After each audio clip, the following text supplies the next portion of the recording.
Hi. I have glasses this time.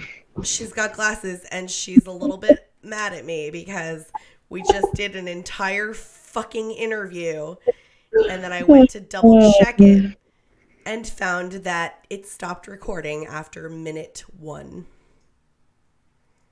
I'm sorry. Do you want to express any anger? Do you want to express any anger towards me? I don't care. It was fun. Okay. It's always fun talking to you. Welcome to Reviving Alison Rose.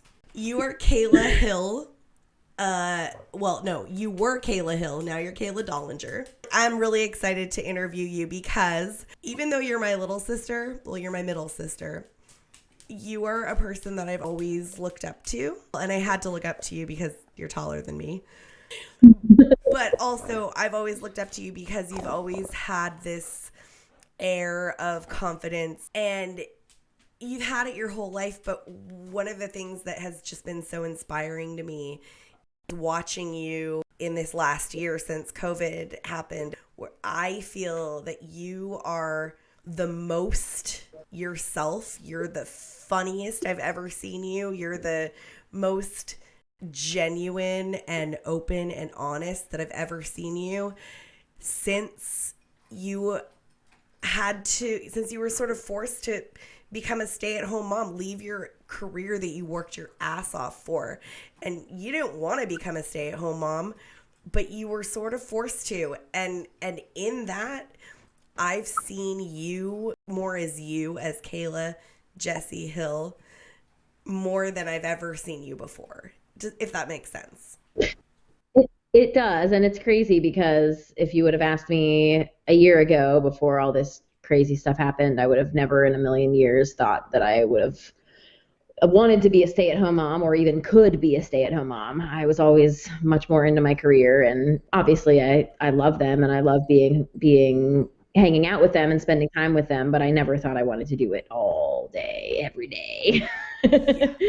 And I still don't know if I want to, but Right. yeah, I worked really hard to get to where I was in my career, and giving it up was a really, really difficult decision, but trying to make the best out of it. Other people. This is about me taking the amazing people in my life and using them to remind me why I'm alive. Tell me what it is that gets you out of bed in the morning, every morning. So it starts with one of the two of my kids crying on the monitor. Yep. That's what literally gets me out of bed. Literally. Yeah, literally. And that's what starts it. But I think what helps me get my morning going is my morning workout, which I never really got that into a routine until we had this COVID disaster that happened. And now we are pretty much, I feel like in order to survive the life that we're living, we have to have a routine. So part of my routine is doing the Peloton every morning. And it's a nice escape for me. I get to put my headphones on and just tune the kids out and tune everything out and just do my 30 or 45-minute workout, listen to good music, and just yeah, tune everybody out and That just focus on me. that totally makes sense because you have two very young boys, 3 and 1, Yes, and they're wild. they are completely wild. They're some might call them insane. Yes, most might call them insane. Most. So one of the things that gets you out of bed, well, A, them screaming, Yes. "Mommy, get out of bed!" Yeah, Ah! But you wake up and look forward to your time with your workout. I do. Are there other things that you look forward to? Like I know, like you were telling me about the root canal the other day. So So things that I look forward to are pretty much the only things I really have are doctor's appointments. I had a root canal a couple weeks ago that I was really excited for. I got to put some headphones on and listen to my little cousin. She's not really little anymore. I still call her my little cousin. Yeah, She's a grown ass woman. she is. Um, my little cousin Caitlin, shout out. I got to listen to her amazing podcast. Let's give a true shout out. It's called Yes, Through Your Eyes. Yes. And I Is it? believe someone very important acts in it, does voice acting in it. Oh, really? Who? It's me. It's me. Oh, it was excellent, by the way. Thank you. I told the doctor that was doing my root canal, I'm just gonna tune out here, and I'm probably gonna cry a little bit because I'm like, it's super emotional. Yeah, that was a really fun thing. I also, this week I had a GYN appointment with pap smear. That was So that what? was So Derek stays home with the kids, and you get to go and I get get the old drive pet. drive my ass to the appointment, which was wonderful. I get to blast music really loud and not have anybody in the car telling me they don't like that song. Um, Or like you don't have to play Blippy in the yeah, car. we don't play Blippi in the car though. Blippi Oh, is no, we actually listen to real music in the car, but sometimes Ryder decides he doesn't like certain songs. He's pretty open with music though. He yeah, likes music. yeah. Is there anything weird is there anything that you guys really like that he doesn't like? He's pretty open to Okay. music. Music wise, he likes. There's this one girl punk band that I listen to sometimes, and I was trying to teach him about punk music. So we listen to a lot of country music. Yeah. He like Alan Jackson and stuff, but I want him to be open to all types of music. He loves Tom Petty too, but I like to listen to punk music still. Yeah. My high school self. And there's this one band called the Interrupters, and he now thinks that anytime he hears a girl singer that it's punk music. So a girl came on. Derek was listening to this like bluesy rock and roll band, and he just heard that there was a chick singer, and he went, "Is this punk music?" Oh, that's so cute. I have a crown coming up in a couple weeks, so I'm got that to look forward to. Woo! Party! Tell me the things that you love the most about yourself. My hair is looking pretty good It today. looks amazing. I did wash it today because Yeah. I knew this interview was happening. No, I'm Yeah. kidding. No, things I like. Wait. You're not kidding though. I'm not really kidding. Things I like about me. That's always a really hard question because I feel like I'm pretty critical of myself. Mm-hmm. I really like the relationships that I have with my family. Mm-hmm.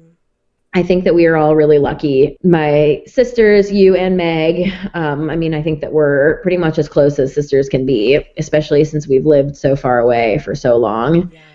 We haven't even lived in the same state since we were all teenagers, or the same country. But even with all that, I feel like we are still pretty much just as close as sisters could be. Tell me what it is about you that contributes to that. So one of the most important things in my life, obviously, are my kids, and they are at such interesting age right now, and it's so hard with us being so separated that I feel like everybody's missing out on Henry's first year of life and Ryder's third year of life, and there's so many things going on. So I am constantly taking videos of them and sending them to you guys. Sometimes maybe too many. I like to just show you what's going on, and I want you guys to all feel like you're watching them grow, like I'm watching them grow. Yeah.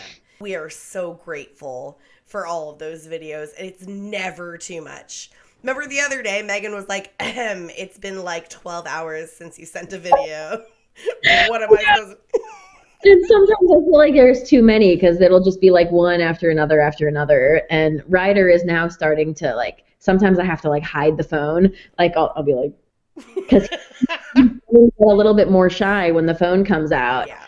And I want to like be able to capture his little quirks because he's such a goofball. God, he's such an amazing kid. But one of the things that I am so appreciative of is that you don't try to display it in this like stupid fake light. You send me the shit that's not perfect. You send me the temper tantrums, the freakouts for no reason, and I get to see I get to be like, all right, my decision for having kids is validated now. For not having kids is validated. But also I get to see like what a loving and hilarious mother you are. Like I get to see like your kid freaking out because you changed the channel from Blippi to some other shitty like fucking cartoony thing, and he freaks out, and you're like, are you are you really freaking out because it turned off Blippi? And I'm doing it in the background. As a person who doesn't have kids, this is all very fascinating for me. Why do you like Blippi so much? Who is Blippi? What is his deal? So he is just a guy, and he had this viral video where he like pooped on somebody, and it was really disgusting. This happened like way before he was like a kid star. What? Yeah, he had this viral video, and then who did he poop on? I don't know, he pooped on one of his friends or something. I never saw that one. This is disgusting. That was when he was like a real guy, and then supposedly, so he was in the military, I think, and he saw some really crappy kids videos and just decided that he could do better, and he started with just like a camera and some background music. And he like teaches them about like diggers and airplanes and police cars and all these other things. Like it is kind of educational. I don't really mind it that much. Ryder has gotten a pretty good vocabulary from it. Okay. But he's worth like $20 million. And he just like does stupid dances and makes stupid faces, and the kids are obsessed with him. They just love him. And the weirdest part is that it all started with him pooping on someone. Yeah. This is so gross and weird. I mean, What is something in your life that hinders you or creates a challenge in you reaching happiness or your goals? I think that one of the big things that I have, I don't know if I regret it or just worry about it, is me quitting my job. I've had several jobs, and I got to the point where I was at a job that I absolutely loved, and I just gave it all up just to stay home and be home with the kids and keep everybody healthy and safe. And I wonder if that is going to screw up my career in the future. And I also wonder if it's going to screw up my kids.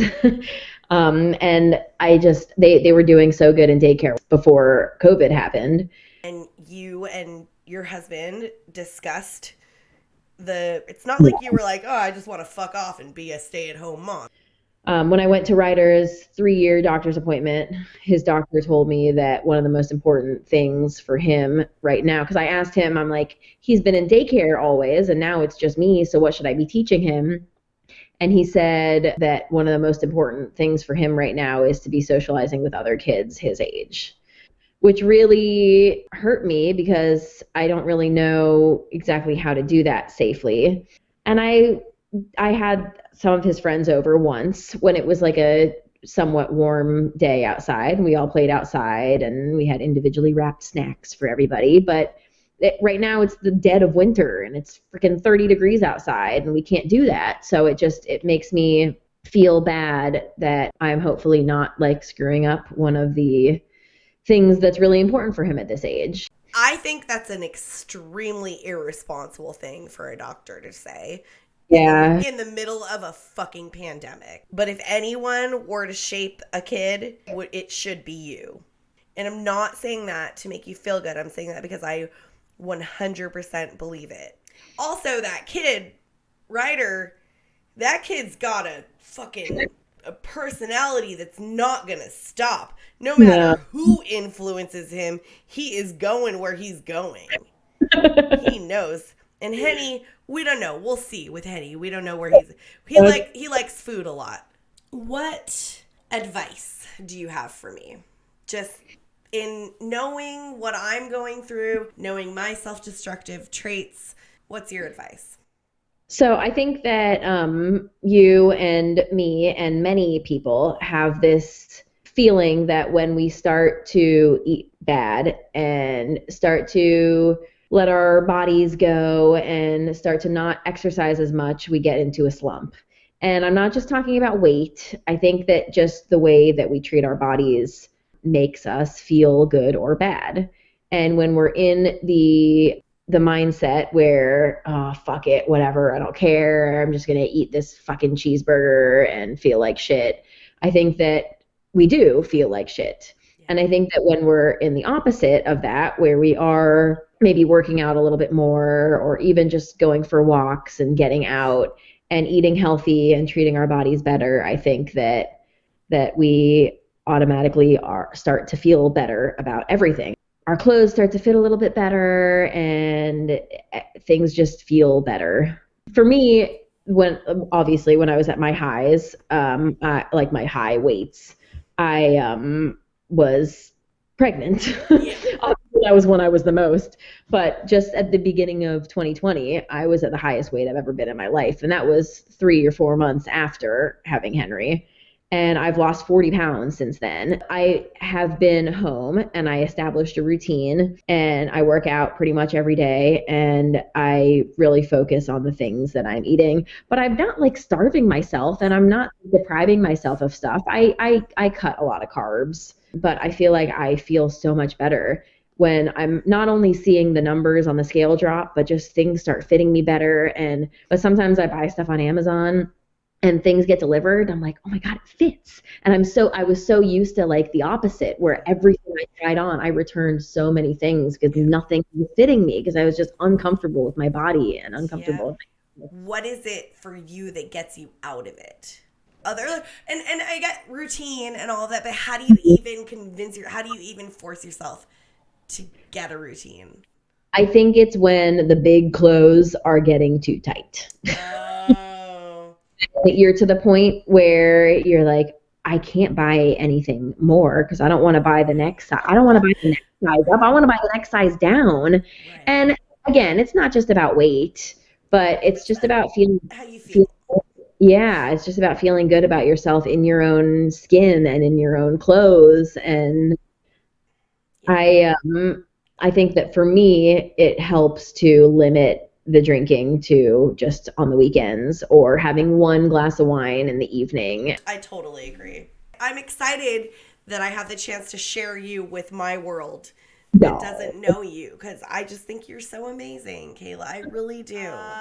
Before we go, do you have a funniest memory of me that you would like to share?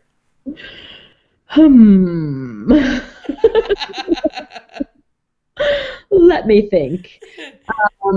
I would like to bring up the time that we were all in Paris and you bit a chunk out of your wine glass. Oh no! And we were all in Paris and we were on Dad's patio. And for some reason, you had it in you that you just wanted to take a bite out of your wine glass. And you went like this. Hey guys, look at me. And I think that you were kind of joking, but you actually took like a bite-sized chunk out of your wine glass, and then you spit it out on the floor, and you were like, you looked at us like you were shocked, and we were all like, well, what did you think was going to happen when you took a bite out of your There were a lot of really good ones from that trip. There was when Derek farted at the Louvre. He farted pretty much at all of everywhere. Berlin. But it was specifically the Louvre where I was like really right here at the Louvre. I think there was the catacombs too. Do you remember singing Cream Fraiche in the catacombs? I had a panic attack in the catacombs. And Derek got you out of it. The only way he got out of it was like, Cream Fraiche, cafeteria Fraiche. And I was just like, it got me out. It was the only thing that in the world that could have got me out of it.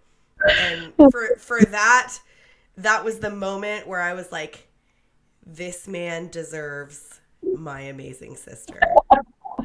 But I don't know if social media is quite ready for this song or not. Oh, no. But there was a Christmas, and there was literally a ham in your trunk. Because I was responsible to bring the ham. And for some reason, you kept on repeating that there's a ham in your trunk. And then you started singing a song, and the song went a little something like this. There's a ham in my trunk, and my butt is a ham. And then the next verse was, ham, ham, trunk, trunk, butt, cheese. I think let's give credit where credit's due. I'm pretty sure Megan came up with the second verse. the ham, trunk, butt, cheese. Oh my God. And still to this day, every time I see a ham, that song gets stuck in my head. Every single time. And you go, well, there's a ham in my trunk and my butt is a ham. One more thing about how much I love you and Derek. Derek one night was drunk on Amazon shopping, and he thought, my sister-in-law probably needs to have this in her life. And a couple days later, in the mail, I opened up a package and received this. And he told me, I either did something really amazing or really stupid. It is the most amazing thing. But I'm telling you, these tiny hands are making it all over Bremerton. They're Bremerton famous. I know you hear it all the time. How you radiate sunlight.